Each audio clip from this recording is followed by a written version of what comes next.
Every day, a stranger came to town and bought every single pie. But no one knew why, until one girl followed him, and discovered a secret that changed everything. The Cowboy Who Bought Every Pie. Part 1. The Man Who Never Stayed. The wind rolled through the dusty streets of Red Hollow like it always did, slow, tired, and carrying secrets no one cared to remember. It was the kind of town where nothing changed. Same faces, same stories, same regrets, until the day he arrived.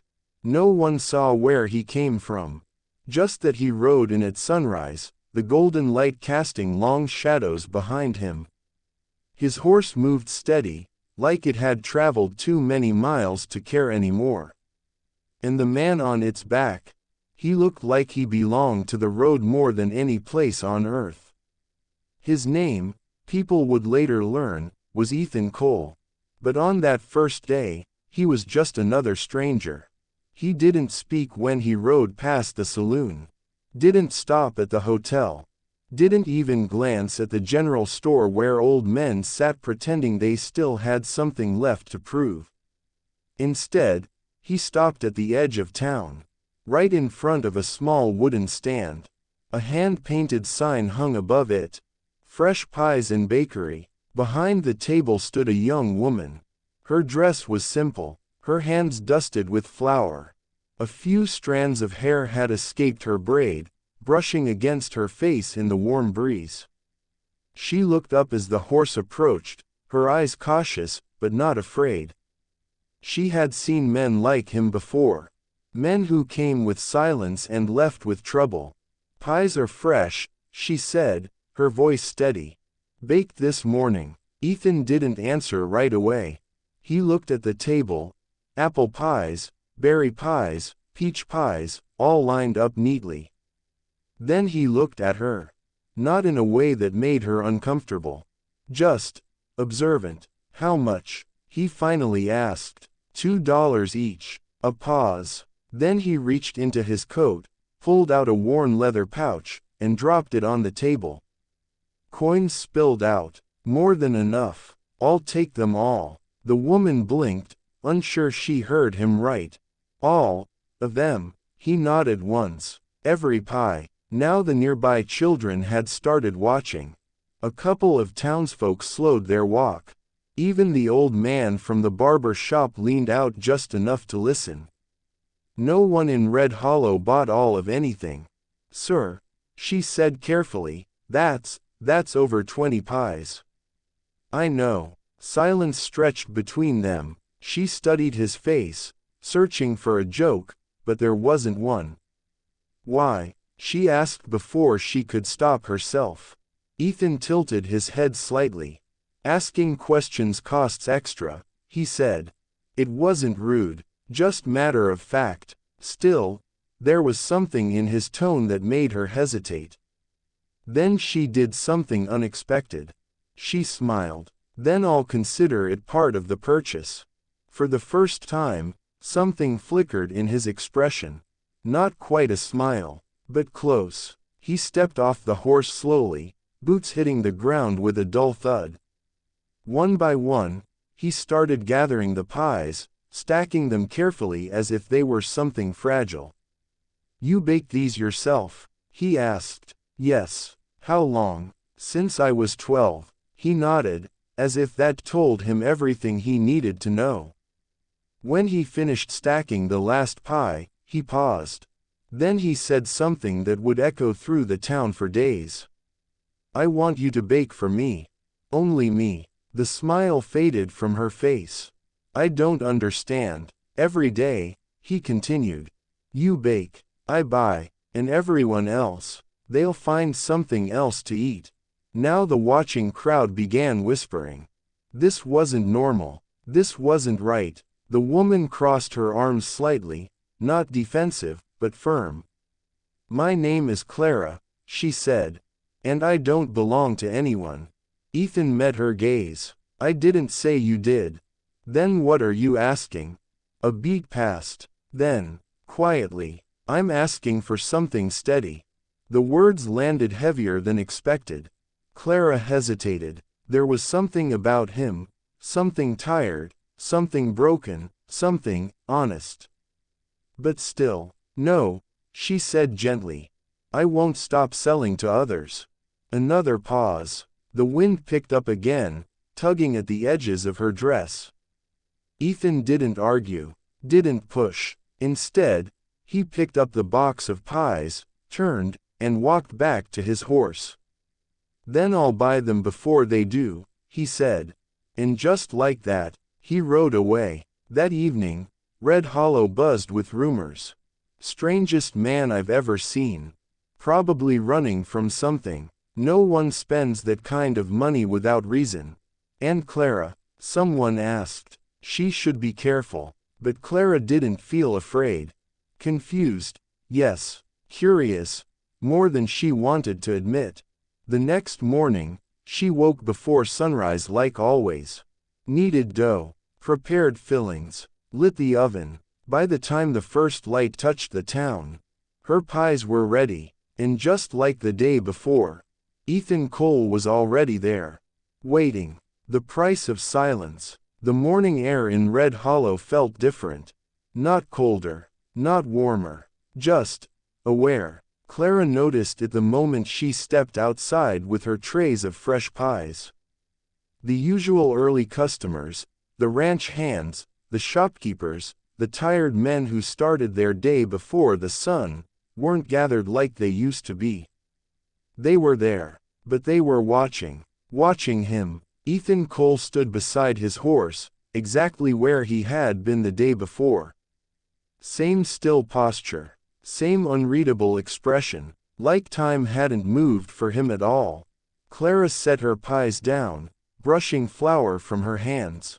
You're early, she said. I don't like waiting, he replied. There was no sharpness in his voice. Just a simple truth. Clara glanced past him. A few townspeople lingered nearby, pretending to mind their own business. You're causing a scene, she said quietly. I'm buying pies. You're buying all the pies. That's right, she sighed, folding her arms. You know they depend on this, she said, nodding toward the others. Some of them don't have much. Ethan followed her gaze briefly, then looked back at her. Neither did I, he said. The words were calm, but they carried weight. Before Clara could respond, he stepped forward and placed a small cloth bag on the table. More coins. More than yesterday. She frowned. Prices didn't go up overnight. I know. Then what is this? Compensation. For what? For the questions you didn't ask. That caught her off guard.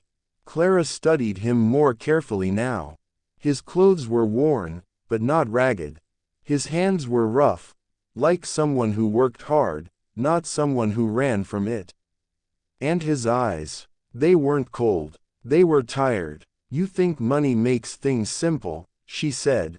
No, he replied, I think it makes things possible. A long silence followed. Then, one by one, he began taking the pies again. The townspeople watched closer this time. A man muttered under his breath. Another shook his head. Finally, old Mr. Dawson, the unofficial voice of Red Hollow, stepped forward. You planning to feed the whole desert, stranger? He asked. Ethan didn't turn. No. Then what's the point of all this? Ethan picked up the last pie, securing it carefully. Then he looked at the old man. Same as yours, he said. Getting through the day, Mr. Dawson scoffed, clearly unsatisfied. But he didn't push further. Most people didn't. Ethan mounted his horse again, gathering the reins. But before he left, Clara spoke. Wait. He paused. You're going to waste them, she said. No, you can't eat that many pies. I'm not planning to. Then what are you doing with them? For the first time, Ethan hesitated. Not long. Just enough to notice. Does it matter? He asked. Clara held his gaze. Yes, she said. It does. Another pause. Then, quietly, I don't waste things. It wasn't a full answer. But it wasn't nothing either. And with that, he rode off again. That afternoon, curiosity got the better of her. Clara wasn't the kind of person who chased mysteries. She had responsibilities, a routine, a life built on small, steady steps. But something about Ethan Cole didn't fit. And she didn't like not understanding things.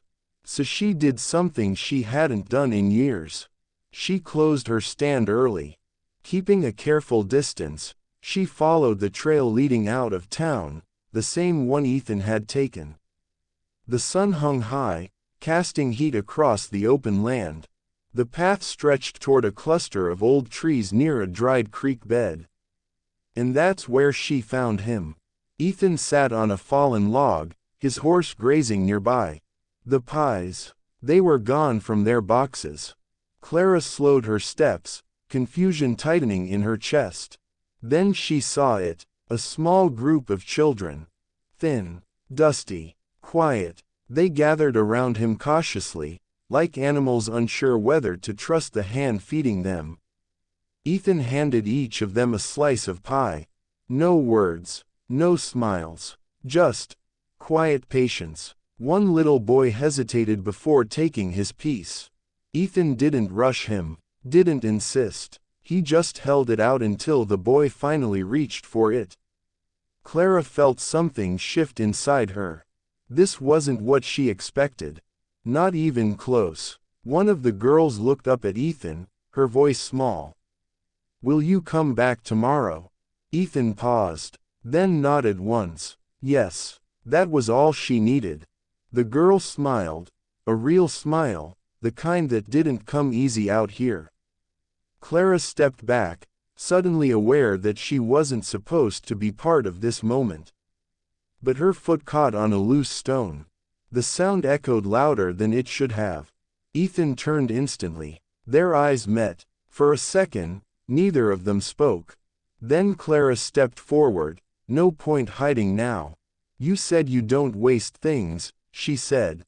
"I don't." She glanced at the children, now quietly eating. "This isn't what I expected." "What did you expect?" She hesitated. "I don't know," she admitted. "Something selfish." Ethan looked back at the kids. "I've been called worse." Clara folded her arms again, but this time it wasn't defensive. "You could have just told me," she said. "You didn't ask the right question." A small smile tugged at her lips.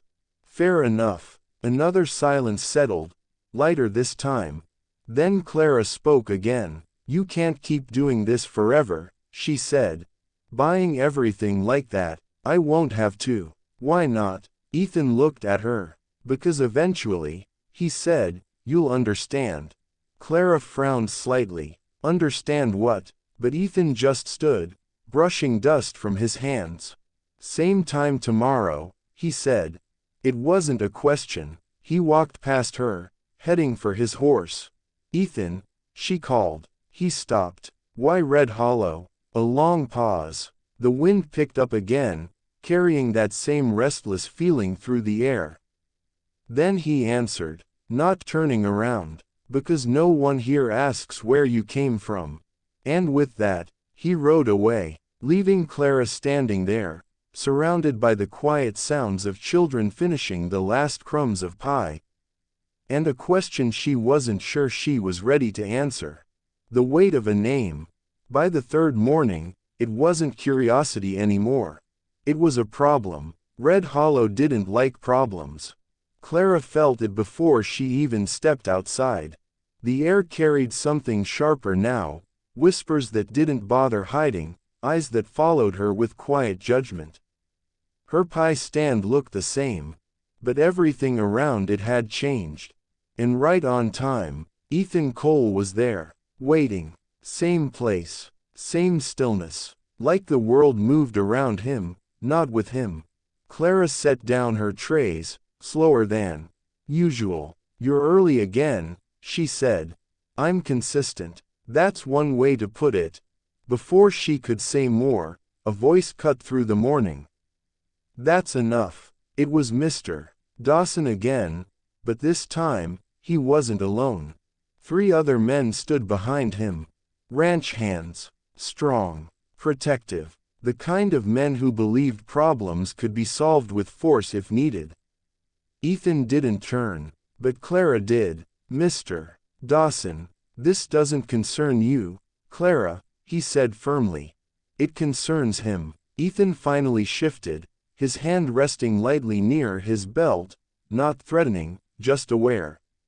You've been draining business, Dawson continued. Buying everything before decent folk get a chance. Ethan's voice remained calm. I pay more than it's worth. That ain't the point. Then what is? The old man stepped closer. The point is, we don't know you. Silence. That usually bothers people, Ethan said. It should bother you, Dawson snapped. A man who rides in quiet, throws money around, and won't say where he's from. That's not normal. Ethan met his gaze. Neither is starving children, he replied. The words hit harder than expected. For a moment, no one spoke. Clara felt the shift immediately. Something had changed. You don't get to walk in here acting like you're better than us, one of the ranch hands said. I didn't say I was. You don't have to. Ethan exhaled slowly, like a man who had been in this kind of conversation too many times before. I'm not here to take anything from you, he said. I'm here to give something. Then do it somewhere else. Clara stepped forward. That's enough, she said, her voice stronger now. All eyes turned to her. He's not hurting anyone. He's changing things, Dawson replied. Maybe things need changing. The words slipped out before she could stop them. A ripple went through the small crowd. Red Hollow didn't like that kind of talk. Careful, Clara, Dawson warned. You've got a good thing here. Don't let a stranger ruin it. Clara lifted her chin slightly. I decide what ruins my life. A long, tense pause followed. Then Dawson shook his head. You don't see it yet, he said. But you will. He turned, motioning for the others to follow. Come on, let's leave them to their business. One by one, they walked away, but not without glancing back. Watching, judging, waiting. The silence that followed felt heavier than the argument. Clara let out a breath she didn't realize she'd been holding. You didn't have to say that, Ethan said. Yes, I did. You don't even know me. She looked at him. I know enough. Do you? There it was again, that edge in his voice. Not anger. Something deeper. Something guarded. Clara hesitated. Then tell me, she said. Who are you, really? Ethan didn't answer right away. Instead, he reached into his coat and placed the usual bag of coins on the table. But this time, he didn't touch the pies. I had a family once, he said quietly. Clara stilled. That wasn't what she expected. A wife, he continued. And a little girl. Something in his voice shifted, just slightly. But enough. What happened? Clara asked gently. Ethan's jaw tightened. Drought came first, he said. Then sickness. The words were simple. Too simple. Like they were hiding something much bigger underneath. We didn't have much, he went on. But we had enough. Or at least, I thought we did. Clara didn't interrupt. Didn't rush him. I left, he said. Her brow furrowed. Left. To find work. Money. Anything that could help. And, Ethan looked past her, like he wasn't seeing the town anymore. Like he was somewhere else. I came back too late. The silence that followed felt endless. Clara's chest tightened. I'm sorry, she said softly. Ethan nodded once. I didn't bring food back, he said. I brought regret. The words lingered in the air like dust that refused to settle. Clara swallowed. That's why the pies, she said. It wasn't a question. Ethan finally looked at her again. No one should have to wait for someone who might not come back. Clara felt her eyes sting, but she held steady. You can't fix the past, she said. No, he agreed, but you can make sure it doesn't repeat. A pause. Then Clara asked the question that had been building since the beginning. Why me? Ethan studied her carefully. Because you remind me of someone who believed in people, he said. That's not a reason to take over my life. I'm not trying to. Then what are you trying to do? Another pause. Then, quietly, I'm trying to stay. That answer landed differently. Not heavy, not sharp, just honest. Later that day, the town felt divided. Some people avoided Clara entirely. Others came quietly, buying what little she had left before Ethan arrived the next morning. And some just watched, waiting for the moment everything would fall apart. Because in places like Red Hollow, it always did. That evening, Clara stood alone by her empty stand. No pies left, no customers, just silence. Then she heard footsteps. She turned, and saw Mr. Dawson again, but this time, he wasn't angry. Just serious. You think he's a good man, Dawson said. I think he's trying to be. The old man nodded slowly. That's not always the same thing. Clara crossed her arms. What aren't you telling me? Dawson hesitated. Then he said something that sent a chill down her spine. I've seen that man before. Clara's heart skipped. Where? Dawson looked out toward the darkening horizon. Not here, he said. And not under that name. The air grew colder. What name? Clara asked. But Dawson just shook his head. You're already in deeper than you realize, he said. Then he turned and walked away, leaving Clara alone with a single thought echoing in her mind. If Ethan Cole wasn't his real name, then who had she been trusting all this time? The name he buried. The next morning didn't feel like morning at all. It felt like something waiting to break. Clara barely slept. Mr. Dawson's words circled her mind all night. Not under that name. Now, as she stood behind her pie stand, her hands moved out of habit, not focus. Dough, filling, oven, repeat. But her thoughts weren't there. They were on him, and right on time. Ethan arrived. Same horse, same silence. But today, Clara saw him differently. Not just as a stranger, but as a question. You're late, he said. She looked up sharply. I'm not. You usually start earlier. Clara wiped her hands slowly. Maybe I had something to think about. Ethan studied her face, picking up on the shift immediately. Something you want to ask? He said. Clara didn't hesitate this time. Yes. A beat. What's your real name? Silence. Not the calm kind. The dangerous kind. The kind that pulls everything tight before it snaps. Ethan didn't move, didn't blink, just stood there, looking at her like he was deciding something far bigger than a simple answer. Why does it matter? He asked finally. Because I defended you, Clara said. To people who've known me my whole life. And now you're not sure you should've. That depends on what you're hiding. Ethan exhaled slowly. I'm not hiding, he said. I think you are. Their eyes locked. No anger. Just truth pressing against truth.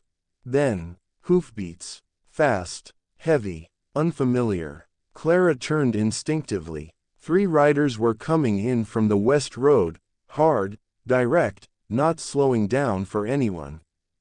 The town noticed immediately. Doors opened. Conversations stopped. Red Hollow wasn't used to visitors. Not like this. The riders pulled to a stop in the center of the street, dust rising around them. Their clothes were darker, rougher. Their presence, unwelcome. Clara felt it before anyone spoke. This wasn't random. This was purpose. One of the men stepped forward, scanning the street. Then his eyes landed on Ethan. A slow smile spread across his face. Well, he said, loud enough for everyone to hear. Took us longer than I thought. Clara's stomach dropped. Ethan didn't turn, didn't react, but his hand shifted slightly. Ready. You're a hard man to find, the rider continued, dismounting. Been chasing ghosts for weeks. The town watched, frozen. Seems the ghost found a place to settle, another man added. Clara stepped closer to Ethan. Do you know them? She whispered. A pause. Then, yes. Her heart pounded. Who are they? Ethan's voice lowered. Men I used to ride with. The words hit like a gunshot. Clara's breath caught. You mean, outlaws, he said. No hesitation, no excuse, just truth. The first rider stepped closer now, boots crunching against the dirt. Funny thing about men like us, he said. We don't just stop. Ethan finally turned to face them. I did. The man chuckled. No, he said. You ran. Tension snapped through the air. You left us hanging, another one added. Left him behind. Clara frowned. Him. But no one answered her. The first rider's expression darkened. You think you get to walk away from that? He said. From what we did. Ethan's jaw tightened. I already paid for it. Not enough. A long silence. Then the man's eyes flicked toward Clara. And what's this? He asked. You building yourself a new life. Playing house. Clara stiffened. Ethan stepped slightly in front of her. Leave her out of it. The rider smirked. Still pretending to be a good man, huh? Ethan didn't respond. Didn't rise to it. That seemed to irritate them more. You owe us, the second man said. And we're here to collect. I don't owe you anything. Don't you? The first rider shot back. After Black Ridge, the name hung in the air like a storm cloud. Clara saw it instantly. The shift in Ethan's face. Small, but real. What happened at Black Ridge? She asked. Ethan didn't answer. Ask him, the rider said, eyes still locked on Ethan. Ask your quiet little hero what he did. Clara looked between them, her pulse racing. Ethan. Another pause. Then, finally, I left a job, he said. That's one way to put it, the rider sneered. What kind of job? Clara pressed. Ethan's voice dropped. A bad one. That's not an answer. It's the only one you're getting. The tension twisted tighter. Clara stepped back slightly, her thoughts colliding. This man, this quiet, steady man who fed hungry children, had been riding with outlaws, had done something bad enough to follow him here. Clara, Ethan said quietly, without looking at her. Go inside. I'm not going anywhere. Go. No. The riders exchanged amused looks. She's got spirit, one of them said. She's got bad timing, another replied. The first man cracked his neck slightly. Here's what's going to happen, he said. You come with us. Quiet. No trouble. And if I don't? The man smiled. Then this town pays your debt. A murmur spread through the watching crowd. Fear. Real fear. Clara's chest tightened. You said you weren't here to take anything, she whispered to Ethan. I'm not, he replied. Looks like your past is.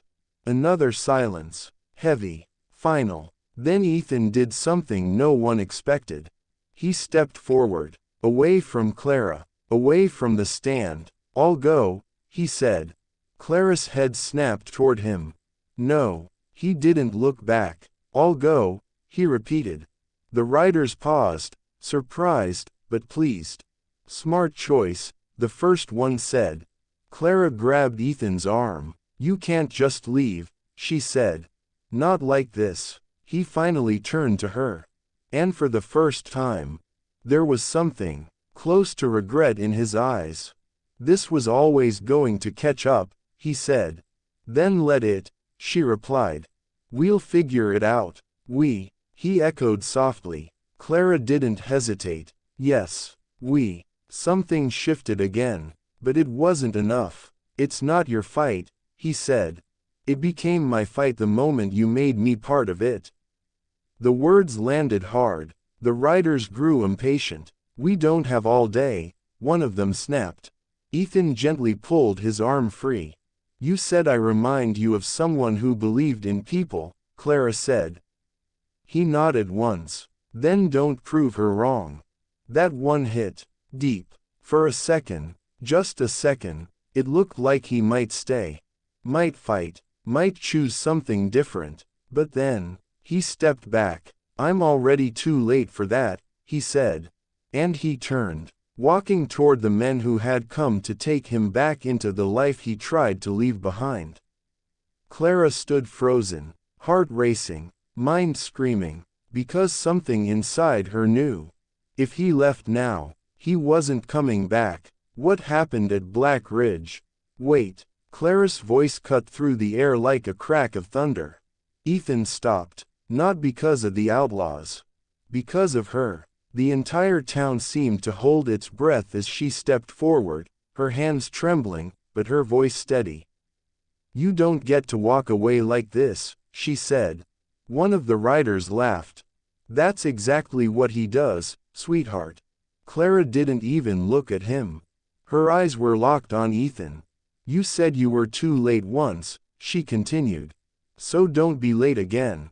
Ethan's shoulders tensed. "Clara, no," she said firmly. "You don't get to decide this alone." The first rider rolled his eyes. "This is getting real touching, but we've got business." "What happened at Black Ridge?" Clara snapped, cutting him off. Silence slammed down. Even the wind seemed to stop. The men exchanged glances. Then one of them smirked. "You really want to know?" he said. Clara stepped closer. "Yes." The man looked at Ethan, almost amused. "Go on," he said. "Tell her." Ethan didn't move, didn't speak. So the rider did. "We hit a supply caravan," he said casually. "Thought it was just goods, food, tools, maybe some cash." Clara's stomach tightened. "But it wasn't just goods," he continued. "There were people, families, traveling through." A murmur spread through the crowd. Clara's eyes widened slowly. "No," she whispered. Ethan closed his eyes briefly. "They weren't supposed to be there," he said. "But they were," the rider replied coldly.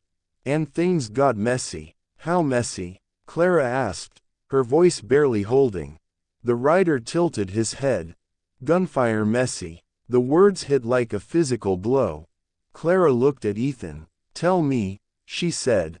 "The truth." Ethan opened his eyes. And this time, he didn't look away. "I tried to stop it," he said.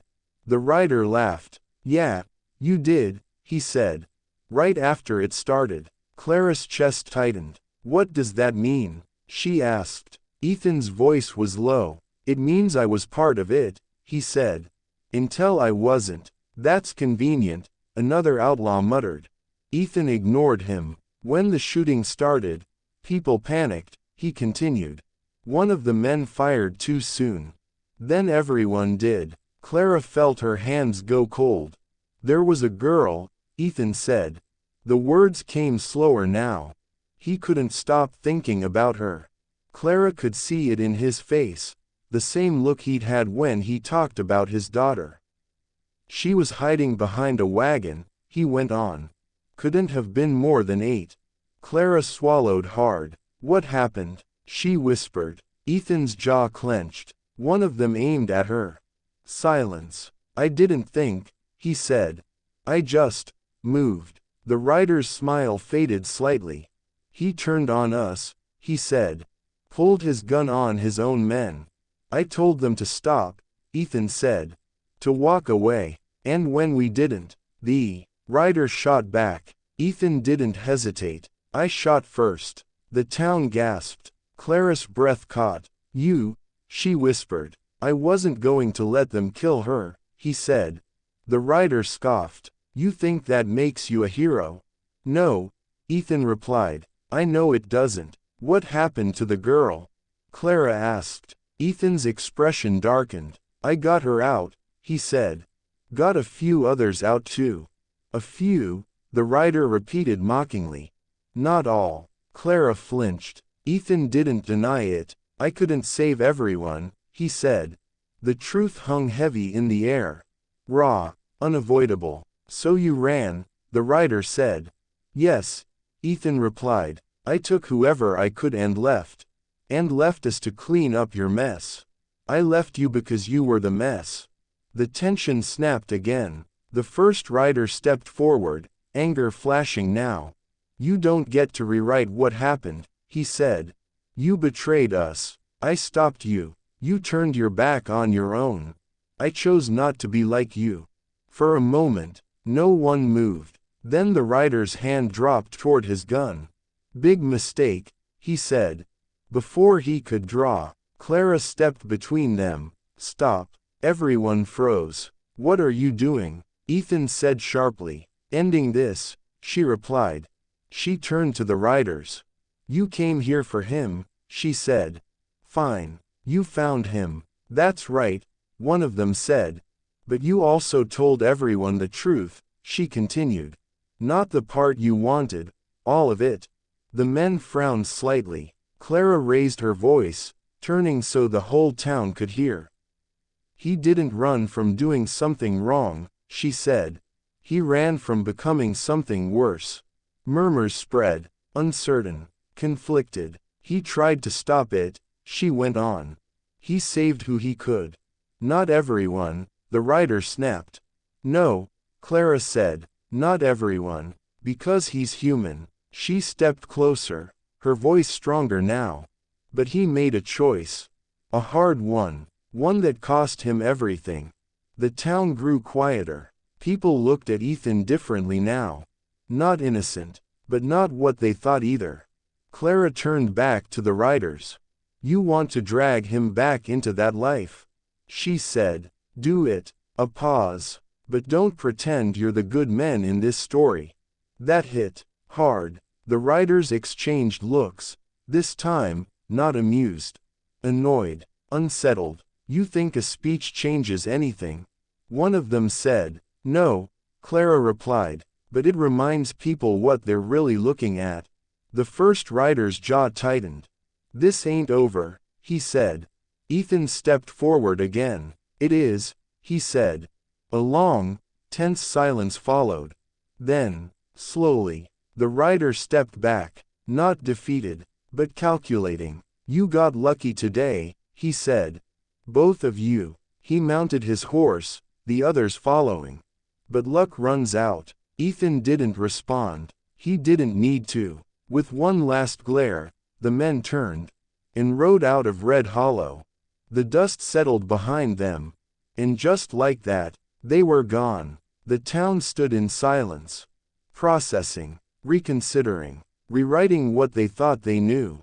Clara turned to Ethan. You should have told me, she said softly. I didn't think you'd stay if I did.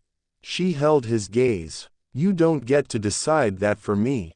A small pause. Then, are you staying? She asked. Ethan looked around the town. At the people. At the place that had almost become something more. Then back at her. I don't know how, he said. Clara's lips curved slightly. Then I guess you'll have to learn. For the first time, a real smile touched his face. Not big, not loud, but real, and in a place like Red Hollow. That was enough to change everything. The man who stayed. Red Hollow didn't change overnight. Places like that never do.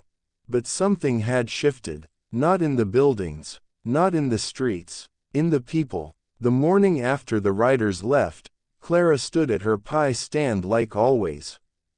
The sun rose, the same way. The wind carried the same dust.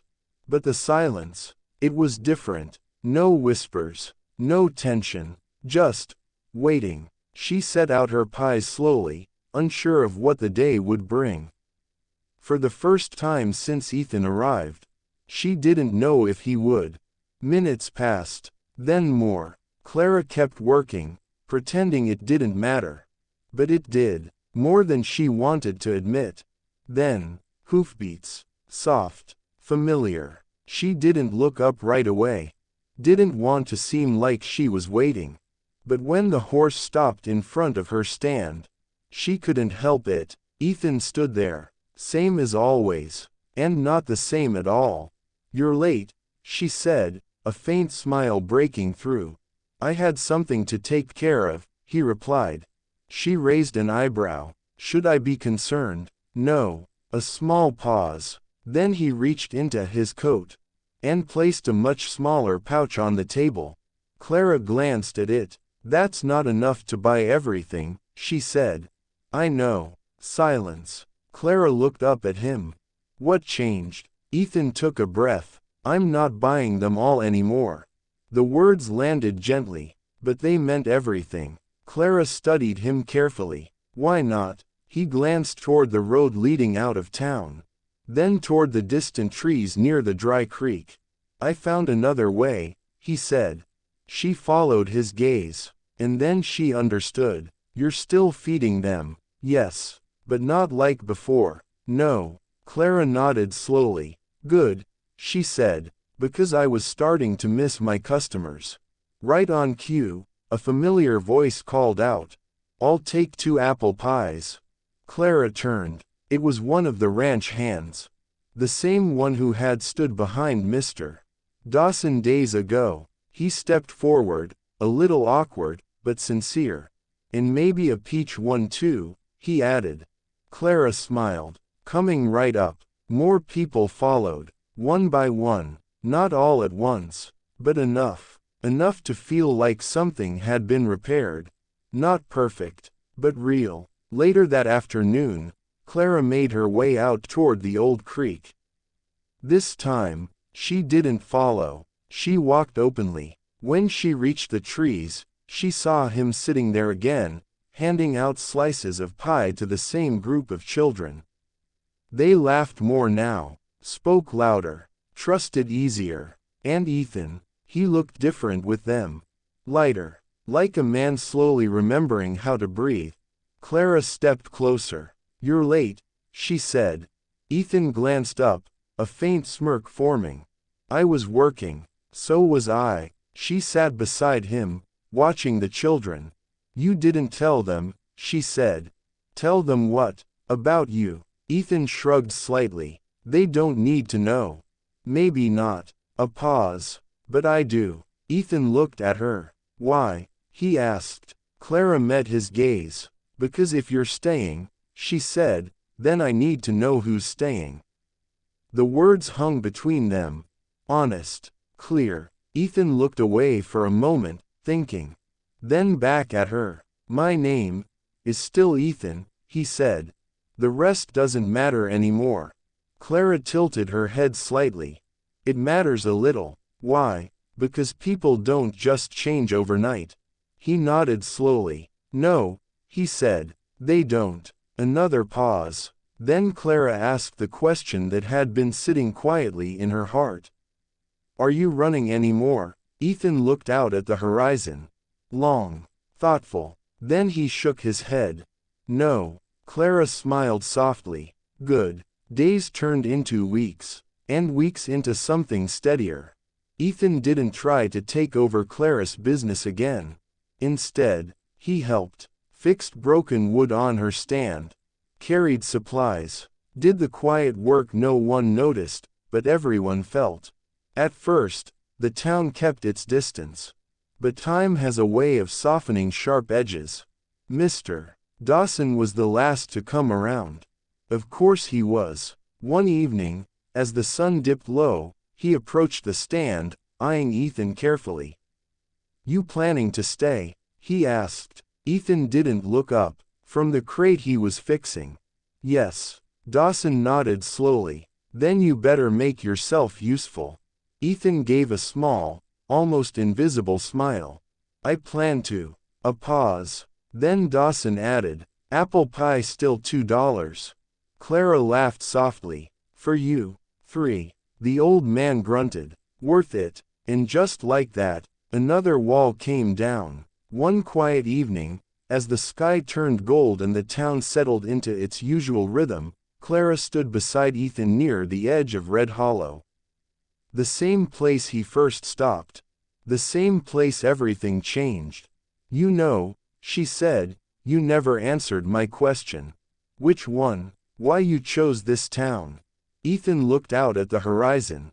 Then at her. I told you, he said. No one here asks where you came from. Clara smiled slightly. That's not entirely true anymore. No, he admitted. It's not. A soft breeze passed between them.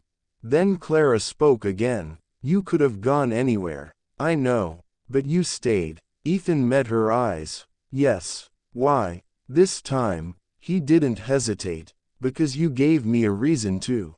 The answer was simple, but it carried everything. Clara felt her chest tighten, but not in a painful way. In a way that meant something had finally settled. Good, she said quietly. Ethan glanced back at the town. At the people moving through it. At the life slowly rebuilding itself. I used to think staying was the hardest thing a man could do, he said. And now, he looked at her again. Now I think leaving is. Clara smiled. Then I guess you're right where you're supposed to be. Ethan nodded. For the first time in a long time. Not as a man passing through. Not as a man running. But as someone who finally understood what it meant to belong. And in a small, dusty town called Red Hollow. Where nothing ever changed. A stranger came in, bought every pie. And stayed long enough to change everything. Please friends spot my channel. Subscribe for more stories. Thanks for watching.